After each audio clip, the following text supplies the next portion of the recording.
Welcome everybody in the room and also on Zoom. Maybe people will just tell your names that people can hear who's here. Dale. Diego. Monique. Charlie. Charlie 1 and 2. Stephen. Richard. Paola. Martin.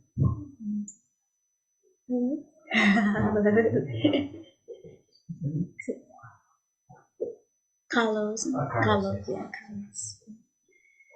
Good, so we're running out of space in the room today, which is lovely. If anything, it'll keep us warm with our body radiators. And on Zoom, we have Liam. Yes. Liam's joining us. Eliana, Jude, Madeline, Doreen, Frank, Tiffy, Kyle, Jeff, Susan, Ninja, and Roman. They've got the camera on, and I presume you're happy for me to tell your name. Good. Right. And so, is there? I don't think anyone here is new. Anyone new on Zoom to the class? No. Excellent. Great. Good. So I'll then light the candles, and we'll do the dedication of offerings. Martin, if you'll kindly share the chanting.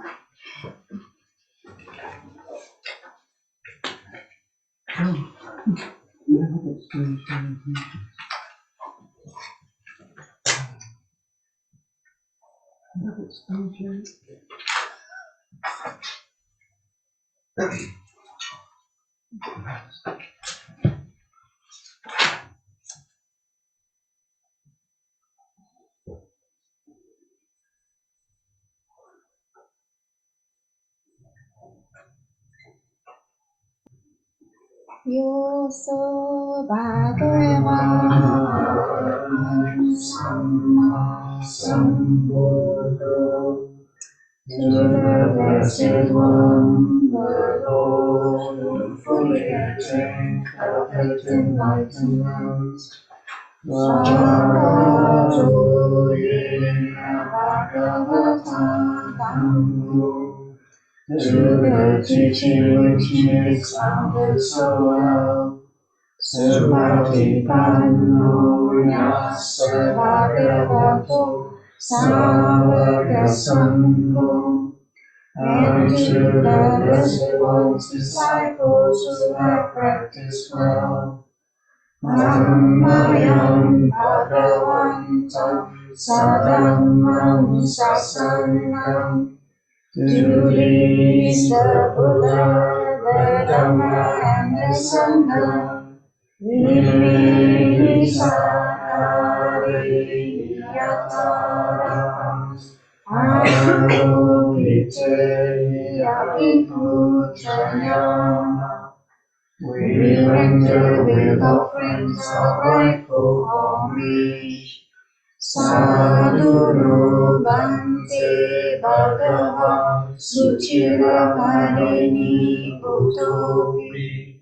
It is well for us that the Blessed One, having attained liberation, Majjhima Janatanukam Prananisa, still had compassion for later generations. Ime sakare guratapanna varavute patiranmatu. May these simple offerings be accepted. Ammakam jivaratam hitaya sukhaya, for our long-lasting benefit and for the happiness it gives us. Araham Samma Sambuddho Bhagava, the Lord, the perfectly enlightened and blessed one. Buddham Bhagavantam Abhivadeni. I render homage to the Buddha, the Blessed One. Swakato Bhagavata Dhammo. The teachings of the completely explained by him. Dhammam Namasami. I bow to the Dhamma. Supatipanno Bhagavato Sāvaka Sangho. The Blessed One's disciples who have practiced well.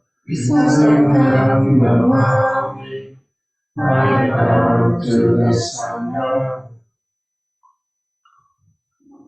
Go to 1 to 8.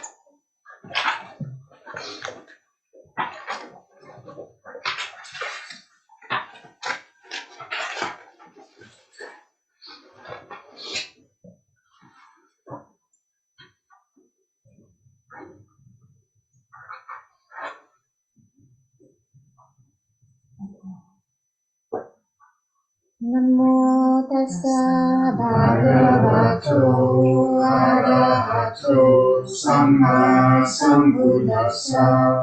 Namo tassa bhagavato Arahato Samma Sambuddhassa. Namo tassa bhagavato arahato samma sambuddhassa. Buddham saranam gacchami, Dhammam saranam gacchami, Sangham saranam gacchami, Dutiyampi Buddham saranam gacchami, Dutiyampi Dhammam saranam gacchami, Dutiyampi Sangham saranam gacchami, Tatiyampi Buddham saranam gacchami, Tatiyampi Dhammam saranam gacchami, Tatiyampi Sangham saranam gacchami. Panatipatam Veramani Sikkhapadam Samadhiyami. I undertake the precept to refrain from taking the life of any living creature. Adinadana Viramani Sikkhapadam Samadhiyami. I undertake the precept to refrain from taking that which is not clean. Kameshu Michachara Viramani Sikkhapadam Samadhiyami. I undertake the precept to refrain from sexual misconduct. Musavada Veramani Sikkhapadam Samadhiyami. I undertake the precept to refrain from lying. Surameya Ajahn Veramani Sikkhapadam Samadhiyami. I undertake the precept to refrain from consuming intoxicating drink and drugs which lead to carelessness. Imani pancha sikkhapadani silena sugatim yanti silena bhodya sampada silena nibhutim yanti tasma silam visodhaya. These are the 5 precepts. Virtue is the source of happiness. Virtue is the source of true love. Virtue is the source of peacefulness. Therefore, let virtue be purified. Sadhu, sadhu, sadhu.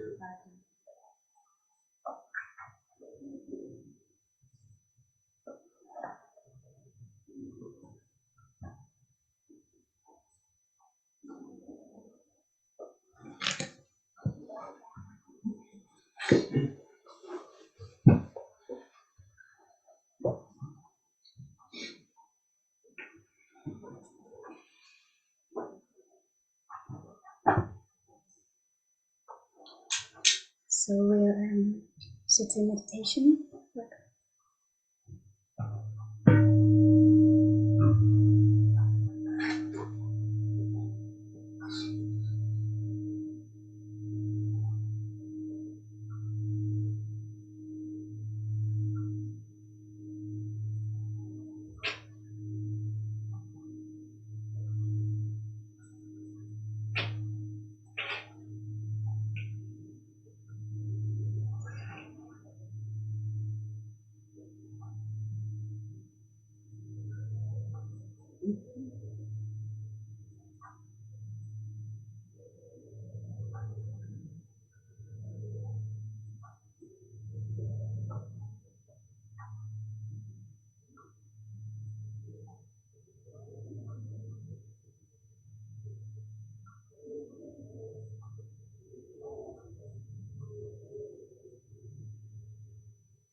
So maybe we could try using just a single word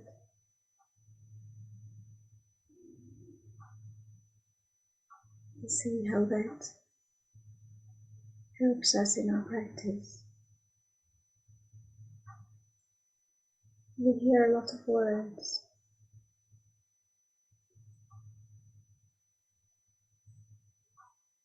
lots of sound.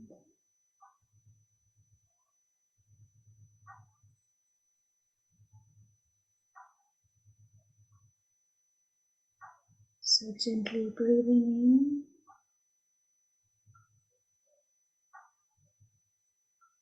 you can use the word silence.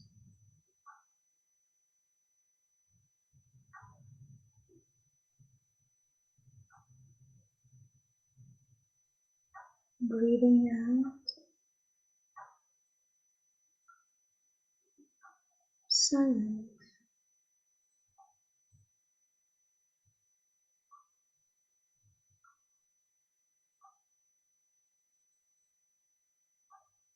Connect with the silence. Breathing in the silence without.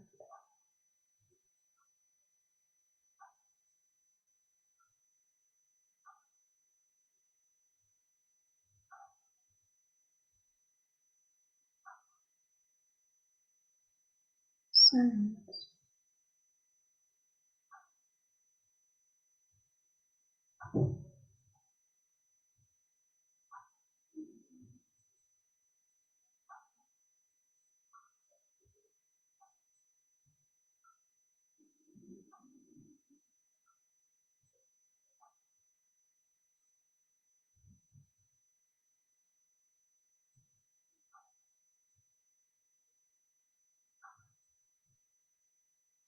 Silence.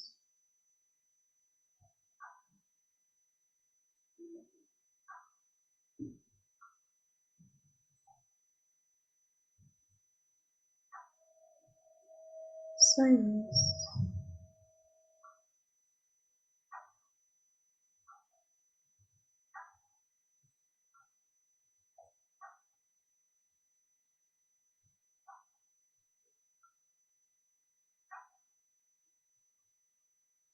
Silence.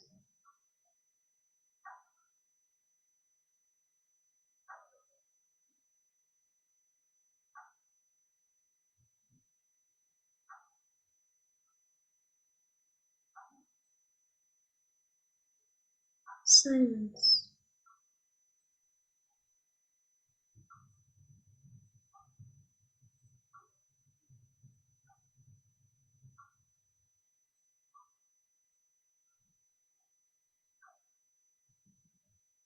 Silence.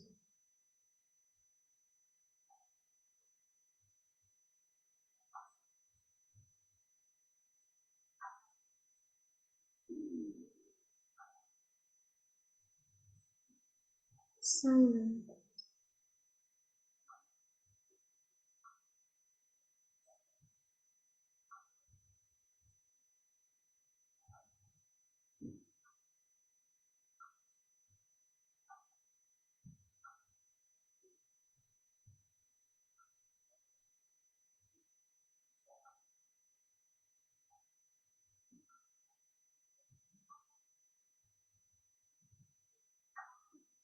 Peace.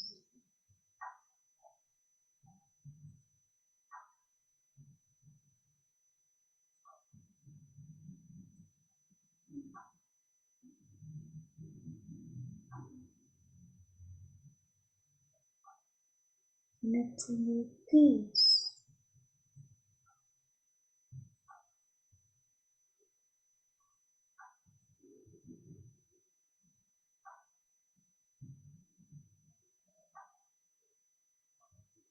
Peace.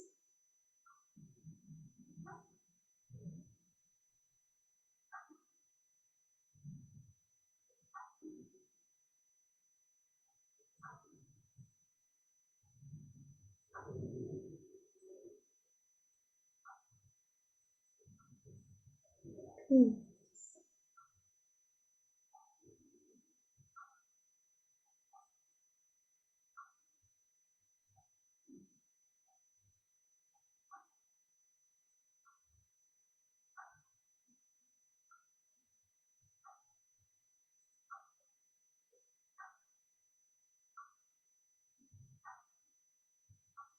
Letting go.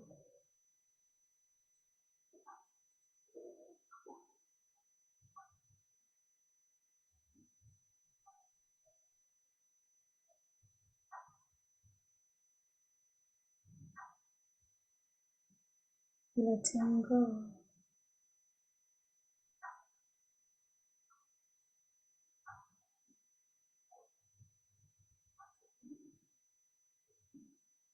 Letting go.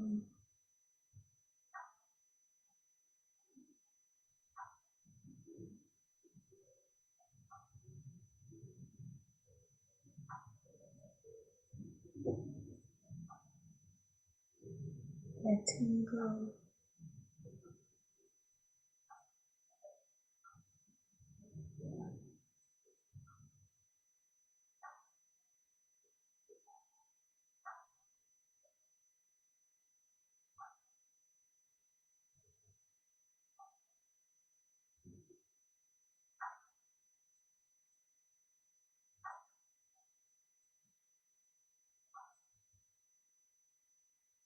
It's just like this.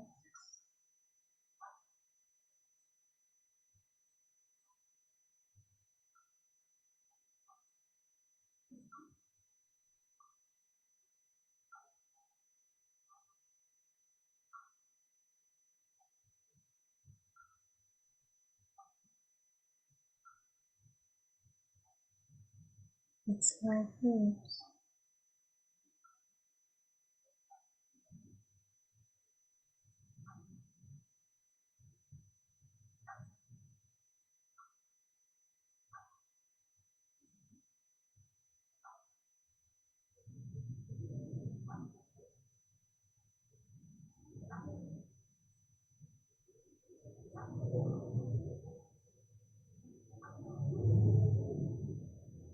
It's like this.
arising and ceasing.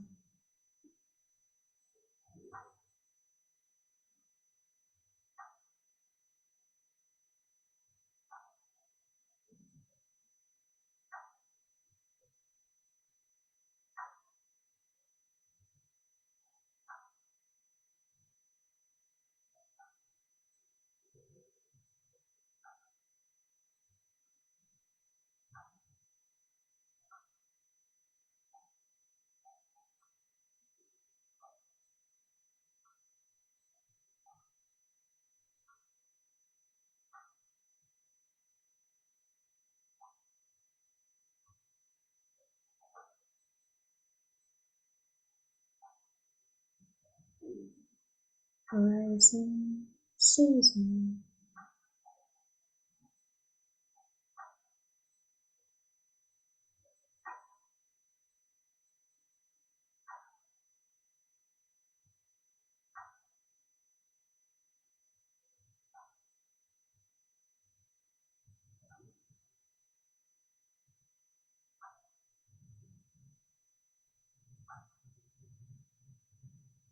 Arising, ceasing.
acceptance.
Forgiveness.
Compassion.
Dropping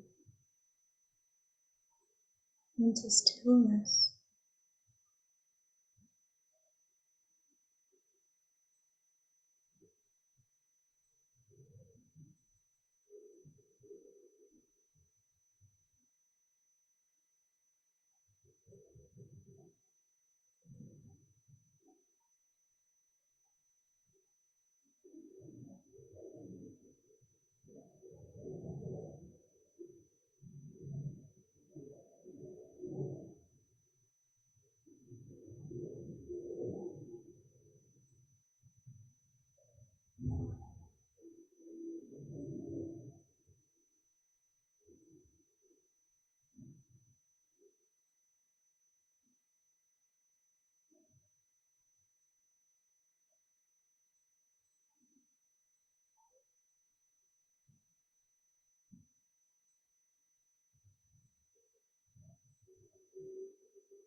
Wonder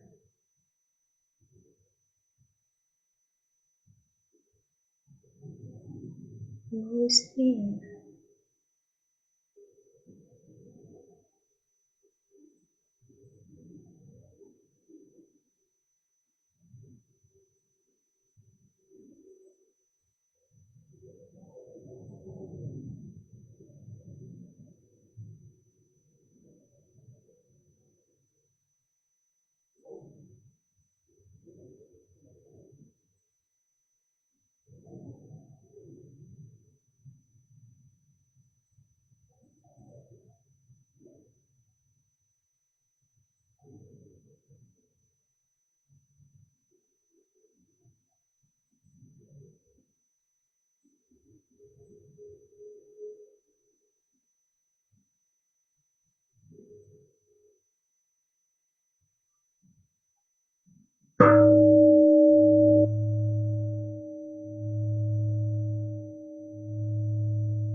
So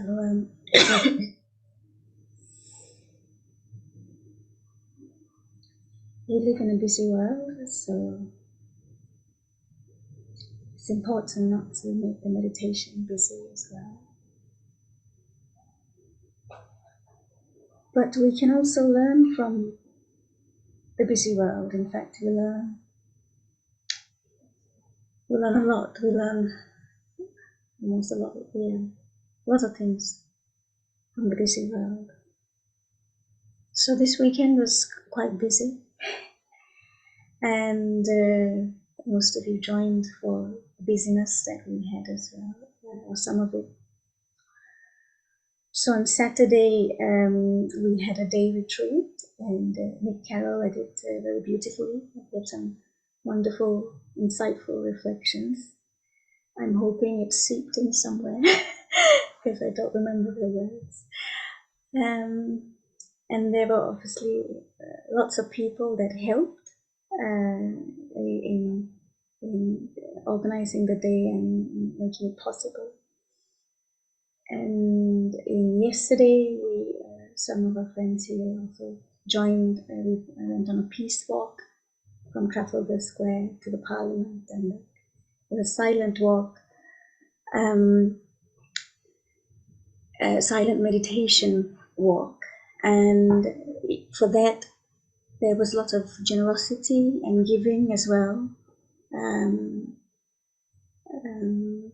I offered a lift to some people, and then our friends gave us tea and coffee, and then we all shared some food, and we shared kind words, and my friend showed us around London. And so there was a lot of giving. And there were other things also around the weekend that, as I was reflecting, this calendar I have from Ajahn Chah, his passages sort of resonated with everything I was reflecting on. And I thought, that's interesting. So I thought I'd share my reflections this morning of the weekend. So the first thing was I was reflecting on this generosity of all these beings over the weekend. This was a busy weekend, but there was so much generosity. And so he had a reflection on generosity in the calendar. So I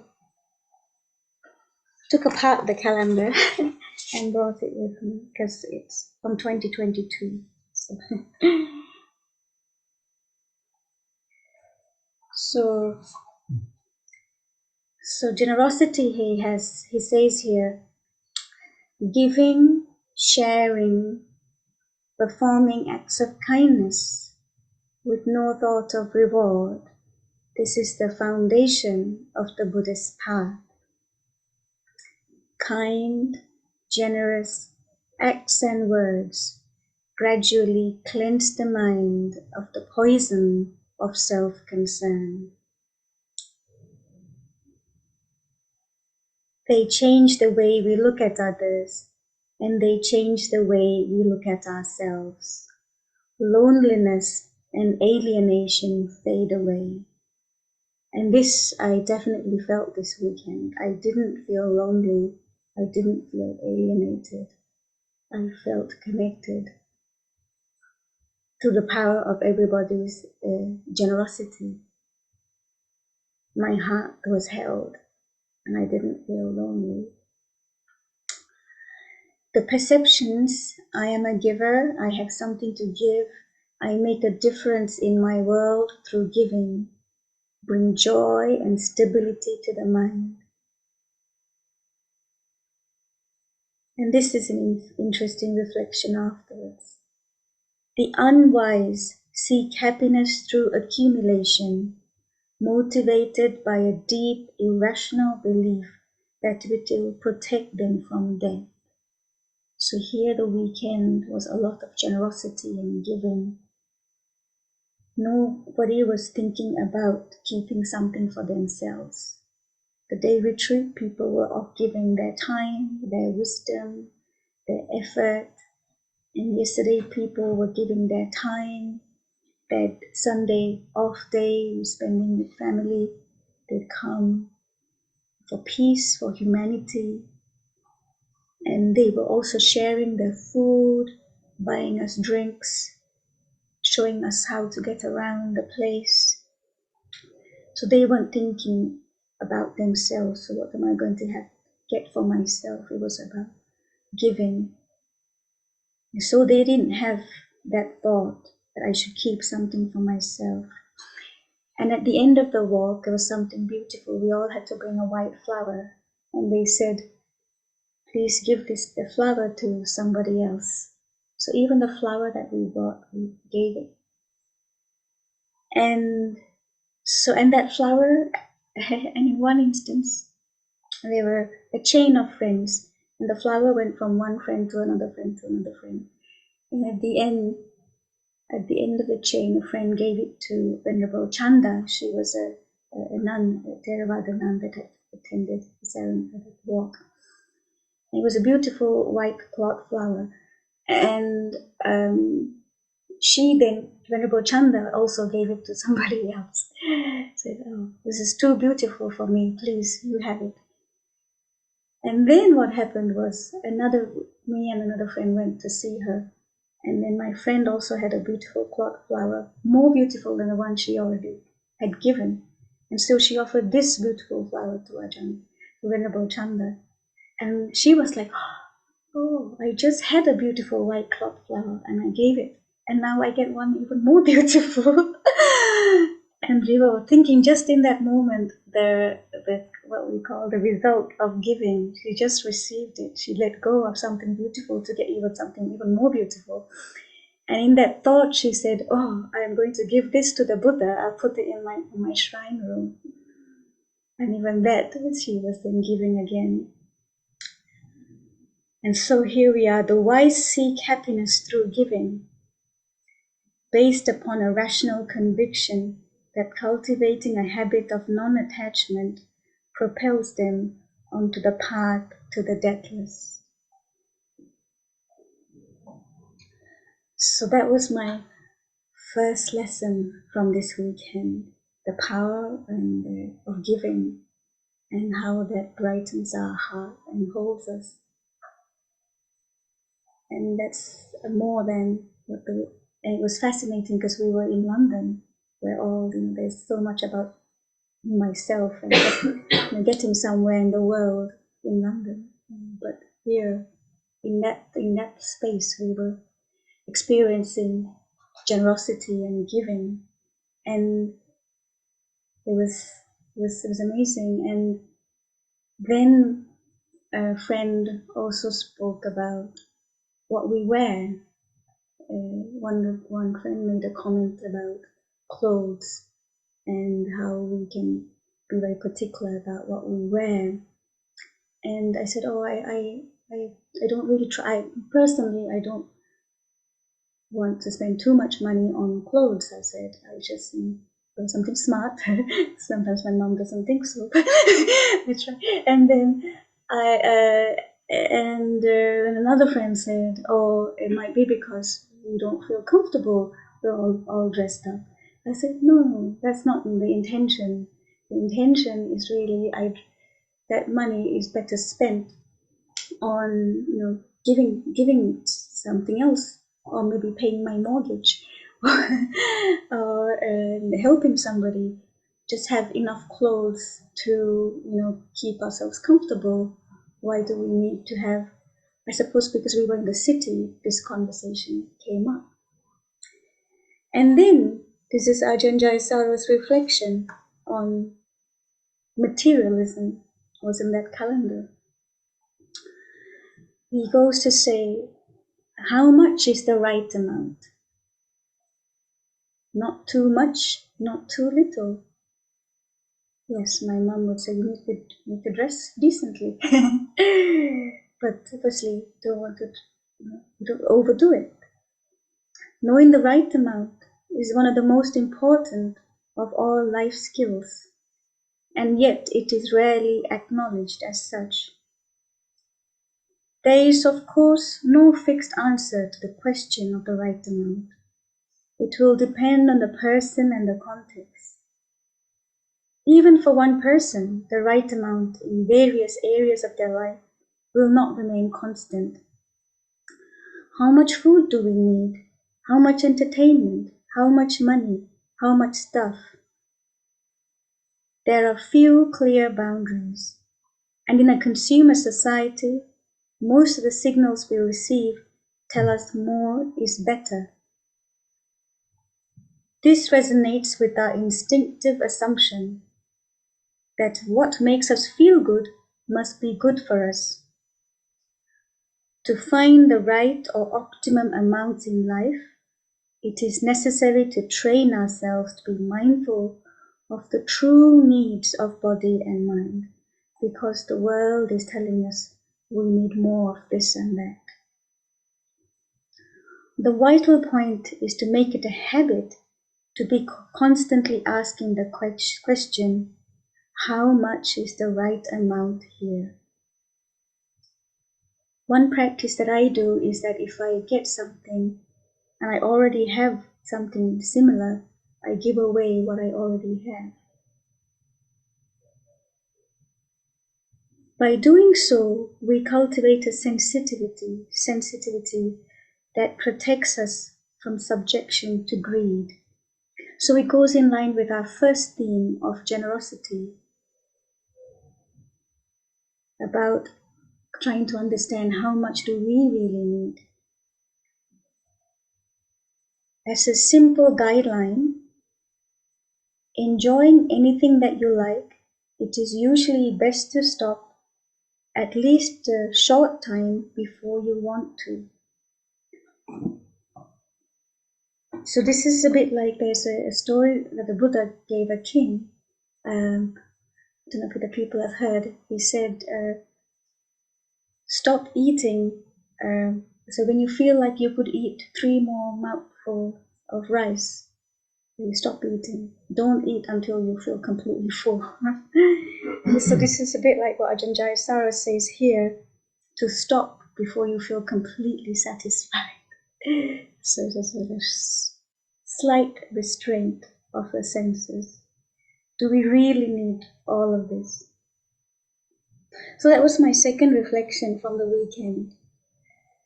One was all the amazing generosity, and then of course we were in the city with all the people in beautiful clothes and brought up that topic.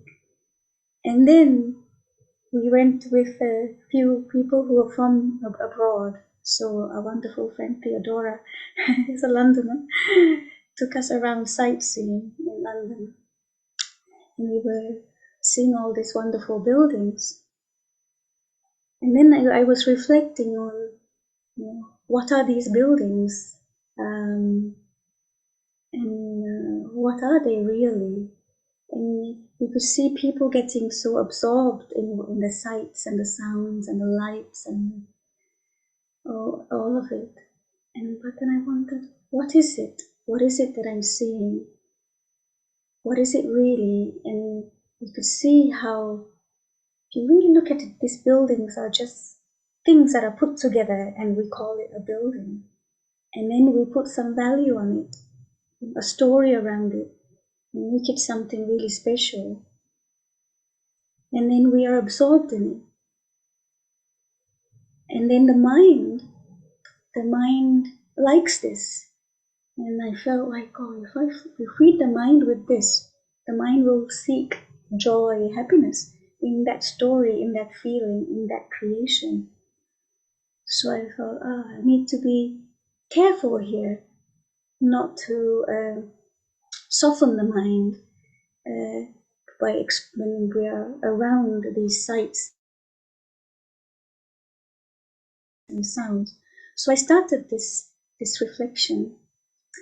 And then, of course, Ajahn Chah's other reflection came up. He says, the world of the senses seems very real. It demands our attention. It is intoxicating and addictive. It leads us to believe that the only alternative to sensory stimulation is deprivation and death.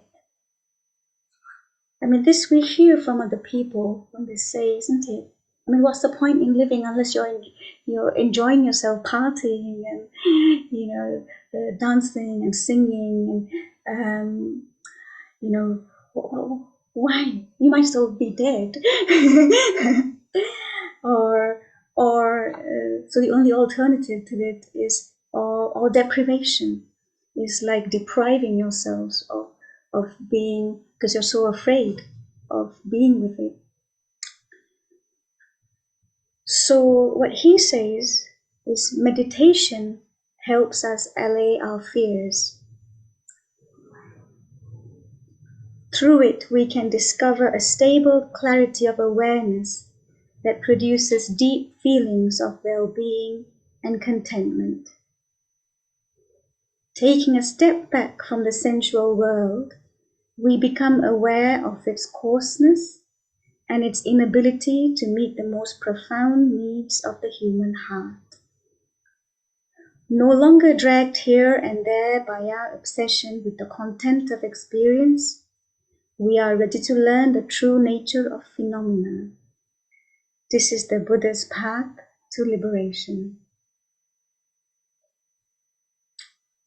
So my mind isn't as obviously strong as Ajahn Chah's.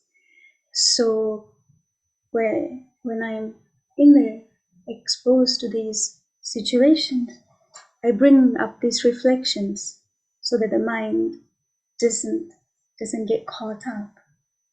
And then he says, in our meditation, we can notice this as we can see this is content, this is appearing. And we make a story, a picture, but like we were doing in the meditation, we were seeing things that is arising and ceasing. So there's nothing to be obsessed about, just contents. And then we learn their true nature. And then we see that their coarseness and its inability to meet the most profound needs of the human heart, that those beautiful buildings can't completely satisfy me. It won't give me complete security, happiness, joy, fearlessness. They are temporary. And then I shared this reflection, I will say friend number 1, 2, and 3. I shared this reflection with friend number 1. And I felt that at that moment, they weren't really prepared to hear it, or their reflection was perhaps different. So I was like, okay. And then after a while, I shared it with friend number 2. And to see they had a similar reflection. And they said, yes, I was looking at the building and I looked at the pavement and I wonder what difference was there between the building and the pavement. And we are always walking on the pavement, but we're marveling at this building. I said, yes, friend number 2 resonated with what I thought. And I shared it with friend number 3, and they reflected further about another space and how that it wasn't the building it was the heart space in that moment that they connected with. They were referring to the monastery and saying when they're in that building, it wasn't just the building, but the people in that building, the heart space that was created was uplifting. And then I went back to friend number 1 and said, oh look, friend number 2 shared this beautiful reflection that the building is the same as the pavement. And they said, oh, what a lovely reflection. And I thought, oh, how interesting. Friend number 1's mind has changed. And then I reflected on that. You see, how was that? That we were all had similar reflections friend number one also came to it. It was almost like a seed was planted with friend number one at the beginning, and then they opened up. Or it was already there, and it wasn't that moment, but in the next moment it was fine. Or they had to hear it in a different way, from a different person, and then they could hear it. And then I wondered, are these all people? Because it's all changing. Like if I had friend number one saying, oh, they were like this, then how did they change? How did they then suddenly connect with what we were sharing? So is there a person there? And then if the reflection was mine, how is it that someone else had that same reflection? Was that reflection theirs? Or was it just thoughts and perceptions? And they were all changing. And then Ajahn Chah's reflection came to me. Study the nature of change as if your life depends on it. It does. The more you understand impermanence, the lighter your step, the sharper your gaze on your path through the fleeting world. So our reflections and perceptions were changing. Study uncertainty as if your life depends on it. It does. The more you understand maybe, the more maybe not. And so maybe the first friend was the wisest. For although they didn't see it, they weren't holding on to their position. When they heard it the second time, they thought, oh, maybe not, maybe this. The freer your limbs, the more apt you will act, more apt response on your path. Through the Maine world, not sure world. Study causality as if your life depends on it. The more you understand the conditions, the wiser your heart. So there we see that friend number one, it wasn't like they were like that way. It was the conditions they were exposed to. They had that perception. And then they changed. The perception changed. Because of the conditions they were exposed to the second time. The wiser your heart, the deeper your gratitude for the guides on your path through the suffering world. So now we have gratitude to all these guides that we meet in a busy city of London.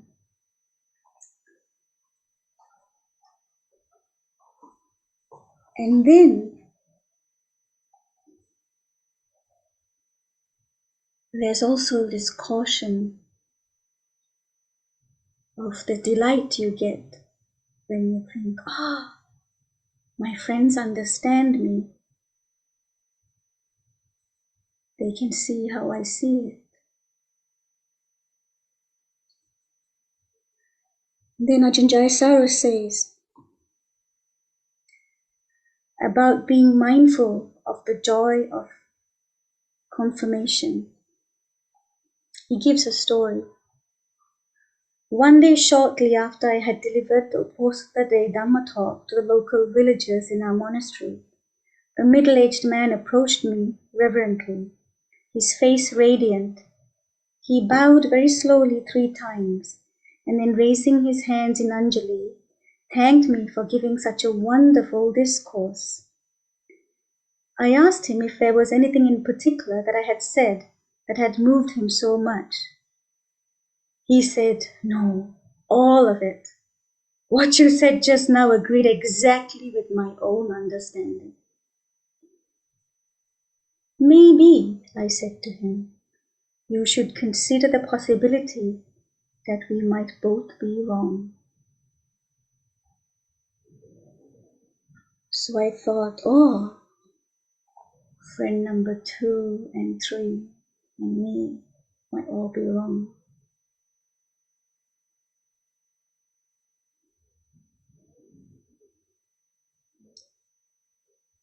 So there's a lot of Dhamma to learn wherever we are, if we are open to it and see the world with the eyes of Dhamma. And the meditation practice we do helps us still the mind so that in the busyness of London, we are not seeing the chaos, but we are seeing Dhamma. So to end with his last reflection, this beautiful calendar.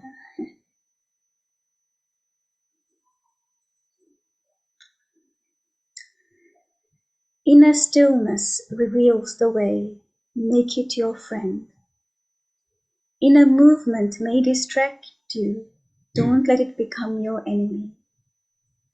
So when we're in the busyness, remember to connect with the inner stillness. The inner movement is what, when we're bombarded by things, we get this inner movement. And that can become our enemy, so we have to be wise. So it says the inner movement may distract you, but don't let it become your enemy. The still depths of the ocean and the cresting waves on its surface are both comprised of water. Inner stillness and inner movement are both manifestations of mind. So we're here, we're seeing the sounds, the thoughts, how we interpret things, the feelings. All this is happening here within. We have the stillness from which we can observe the movement, but all of it is here happening in our mind. So it's not out there in the building, in the London, in friends. It's all here. Focus on the mind itself, and both your fascination and your aversion to thinking will disappear. So that's the stories we create about what we see, hear, smell, taste, touch. Those are the stories, are the thoughts, the sankharas that we get deluded by and that we believe in and we get born into and then we suffer. So he says, focus on the mind itself, look back into our own mind. And both your fascination and your aversion. So what it is that we know it, we know this is fabricated. We're not afraid of it, so we don't have an aversion. And we're not fascinated by it either. So it's not that the thinking, the sankharas disappear. He says, your fascination and your aversion to thinking will disappear. So we can see these stories and creations arise and cease.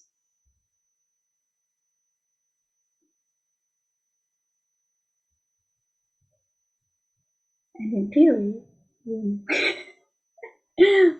be fine. Good. So that was my weekend.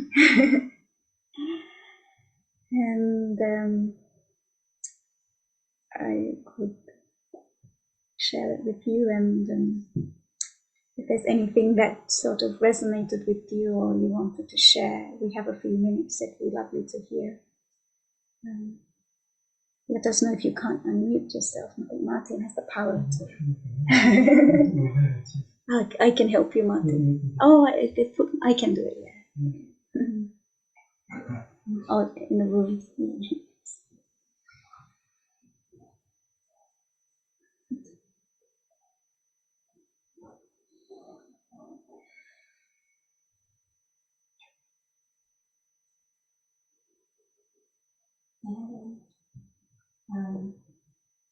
The question, please elaborate a bit more on what you said about not letting yourself being caught up senses, not letting your mind get softened by it. And I find that really interesting.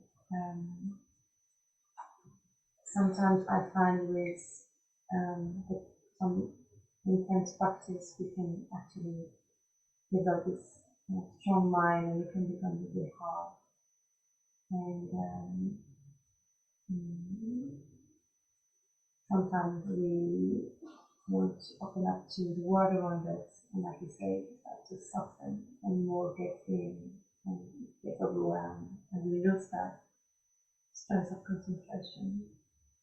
So could you elaborate a bit more like how you find that? Yeah. So Theodore is asking, how do we, I guess, I paraphrase your question, say, how do we stay in the sense world without weakening our hearts so that we become dependent on it?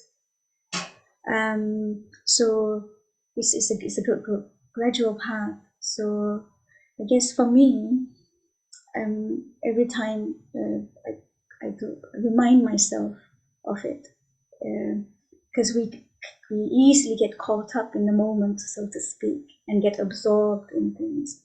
So if I remind myself of the Dhamma, then that helps, because I'm not enlightened, and enlightened beings supposedly can be with anything, and it doesn't affect them. They don't get absorbed. They know it's anicca and rises and ceases, and they can let it be. I'm not there yet, so I have to give myself helpful tips and reminders.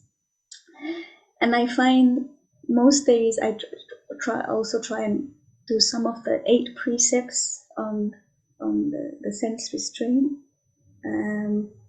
So then the mind is not depending on, say, entertainment or beautification or just drowsiness to find happiness.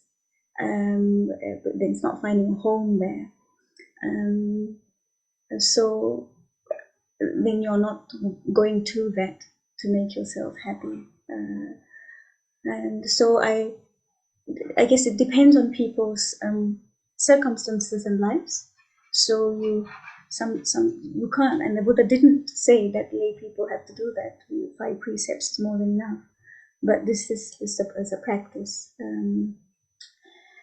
And then also reflecting, like we was one of the Ajahn Chah was saying about how that you can reflect on, did that really make me feel completely happy, at ease?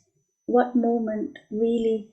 So I was sitting also today reflecting on where, in which moment did I feel completely loved and at peace and, comfortable and easeful. And all those moments in the sense world didn't really give me that complete sense of ease and comfort and feel like full acceptance.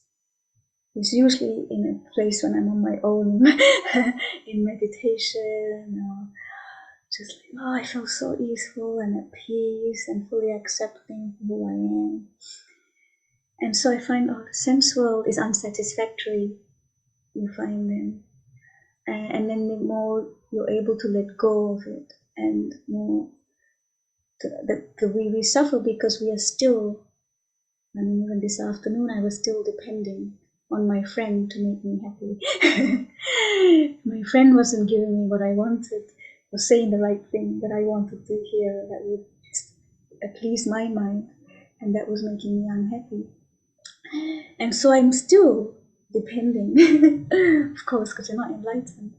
But these moments remind us, Randula, you're still depending on the external world, the sense world. So then it's just to remember, okay, yes, that's a teaching. It's a teaching to surrender, to let go, because this is dukkha. It is not completely satisfying. Even if it's the best friend, the loveliest friend, they won't completely satisfy me, my heart. The only true happiness is the pure heart that is completely let go, and we can slowly begin to see that and practice and begin.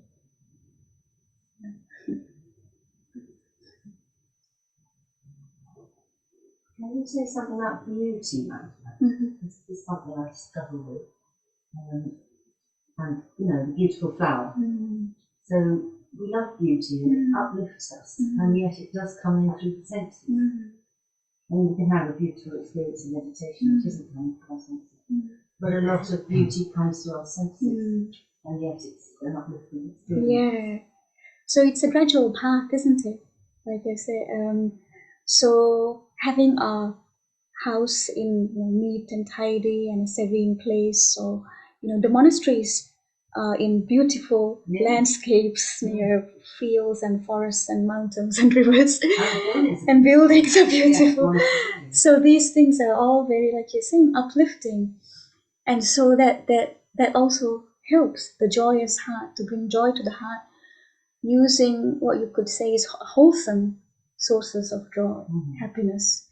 And you can see for yourself, is this joy, you can notice the difference between the joy of what might be unwholesome or essential kind of joy, to something that is more sort of nature, or in the monastery, or to the meditation. So that joy, and we can use that joy to then develop our mind and let go. And then the more we let go, the more true joy we get. So yeah, and we can get inspired, and it also bring forth a lot of faith. So when sometimes we see beautiful flower decorations in the monastery, or and that wow, and then brings up a lot of joy and faith as well. So we can reflect and see, what is it that it's bringing up in my heart, and is it helpful? It is. I will cultivate that. It's interesting to reflect on a conversation I had with Ajahn Chah when I first arrived at the monastery of Amaravati, and I had the good fortune to be standing with him in the field. And what do you say? And so we were just having a chat, as you do, and he observed the sky. He said, "This monastery, this place, has a big sky." And now, reflecting on that and thinking, and we go all this trouble to create wonderful buildings, but the thing that was, when he first arrived there at that monastery site, the thing that really he connected to was the sky.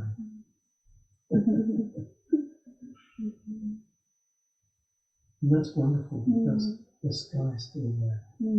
Whatever happens to the buildings. Did people on Zoom hear that? No? Okay, so did you hear the previous question? Well, I guess I answered. Okay, so maybe I'll take the mic towards Martin. That's it. So what I was saying was that when I first came to Amaravati, I met Ajahn Chah, and he was standing just at the field edge, and he said to me, "The thing about Amaravati, look at that, it's got a big sky." And I was thinking, we go to a lot of trouble to try and get the buildings just right, and everything, spending a lot of money. No, that's not, that those buildings when they've gone, the sky will still be there. So it's a wonderful reflection. Thank you. And also, it reminds me of how much we get, a good reflection to see how much we get caught up in the things, in the buildings, rather than the space, the sky, the vast sky. Like yesterday, I guess we were. I did notice the sky maybe when it started to rain and wind.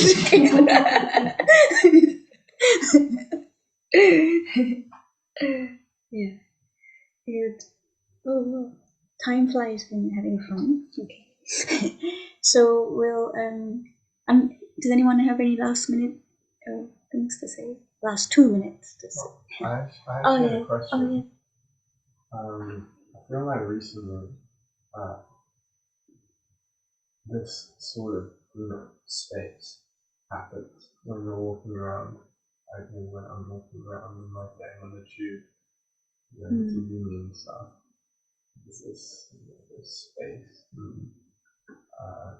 It's like particularly coming out of the method practice, really just nice.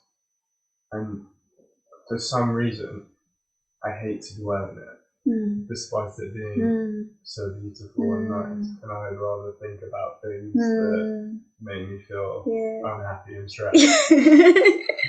And it's just so weird. That's the mind, isn't it? It's always looking for a problem, because that's what it's used to. Yeah. Get bored of the space.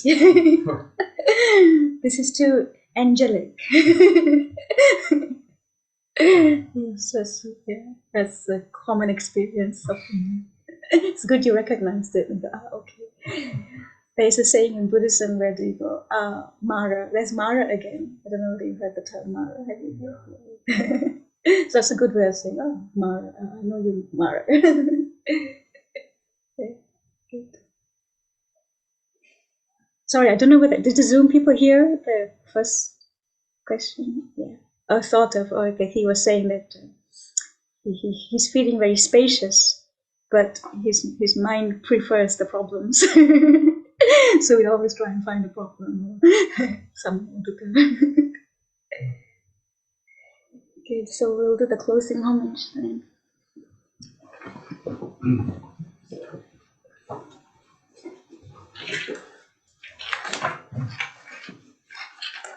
Page 16.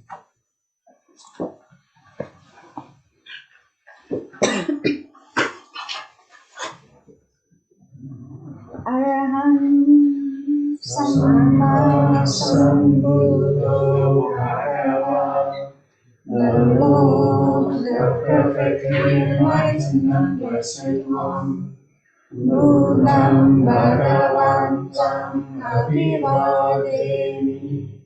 I render homage to the Buddha, the Blessed One. Swakato Bhagavata Dhammo, the teaching so completely explained by him, Dhammam Namasami, I bow to the Dhamma.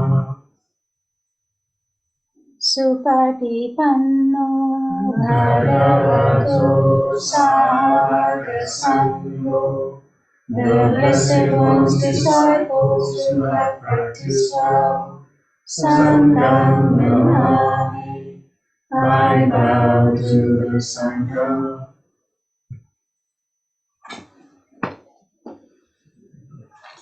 Thank you everybody for joining in person, especially coming in the cold weather. Thank you, Randula. Thank you, and people on Zoom. Bye bye.